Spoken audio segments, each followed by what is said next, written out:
ఇక హైదరాబాద్ లో అక్రమ వైన్ తయారీ గుట్టురట్టయింది. యూట్యూబ్ చూసి వైన్ తయారీ నేర్చుకునే వ్యక్తిని అరెస్ట్ చేశారు.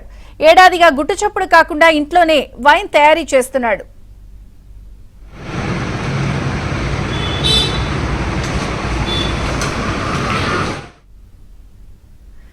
ఇక ఇంట్లోనే వైన్ తయారు చేస్తూ అక్రమంగా పట్టుబడ్డ వ్యవహారం వెలుగు చూసింది. పూర్తి అప్డేట్ శశి అందిస్తారు. శశి, హైదరాబాద్ లో అక్రమంగా వైన్ తయారు చేస్తున్నటువంటి ఒక వ్యక్తిని పోలీసులు అదుపులోకి తీసుకున్నారు, ఎక్సైజ్ పోలీసులు. ఇక వృద్ధాశ్రమంలో స్వయం ఉపాధి కోసం మార్క్ యాంటోనీ పీటర్ అనేటటువంటి వ్యక్తి ఈ వైన్ తయారు చేసినట్టుగా ఇప్పటికే డీటీఎఫ్ పోలీసులు చెప్తూ ఉన్నారు.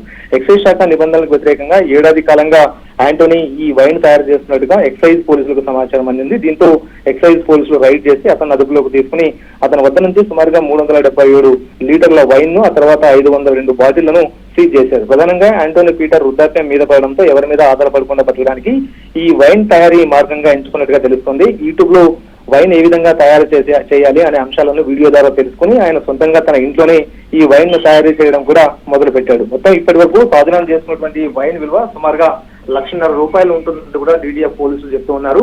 ఒకవైపు సుమారుగా 7 రకాల పళ్లతో ఈ వైన్ తయారు చేసి విక్రయిస్తున్నట్టుగా ఎక్సైజ్ పోలీసులు గుర్తించారు. ప్రధానంగా గ్రేప్స్, పైనాపిల్, జామ, మోసంబి, సపోటా, అరటి, తమలపాకు వంటి వాటితో ఈ వైన్లు తయారు చేస్తూ ఉన్నారు. వాస్తవంగా పండ్లను ఒక 15 రోజుల పాటు కూడా పులియబెట్టడం ద్వారా వాటికి పంచదార, ఆ తర్వాత గోధుమ కలిసి వడబెట్టడం ద్వారా ఈ వైన్ ను తయారు చేస్తున్నట్టుగా ఇప్పటికే డీటీఎఫ్ పోలీసులు గుర్తించారు. అయితే 15 రోజుల పాటు వీటిని పులియబెట్టిన తర్వాత ఒక్కొక్క బాటిల్లో సుమారుగా 750 మిల్లీలీటర్లకు సంబంధించినటువంటి బాటిల్లో ఈ వైన్ నింపి ఒక్కొక్క బాటిల్ ను సుమారుగా ₹300 వరకు కూడా నిందితుడు విక్రయిస్తున్నట్టుగా పోలీసులు గుర్తించారు. సో మొత్తానికి డీటీఎఫ్ పోలీసులకు ఇదే అంశం మీద ఫిర్యాదులు రావడంతో పక్కా సమాచారంతో రైడ్స్ నిర్వహించి అతన్ని అదుపులోకి తీసుకున్నారు. ఈ విధంగా తయారు చేసినటువంటి ఈ వైన్ ఏదైతే ఉందో ఒక్కొక్క బాటిల్ ని 750 మిల్లీలీటర్లుగా విభజించి దీనందరినీ కూడా నేరేడుమెట్ట, ఆ తర్వాత సికింద్రాబాద్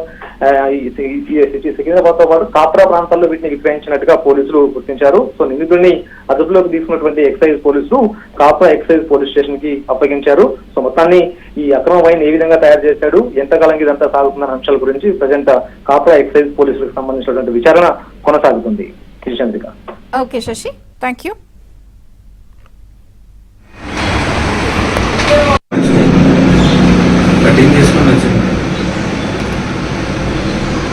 చిన్న వీడియో ఒక ఫోటోగ్రాఫ్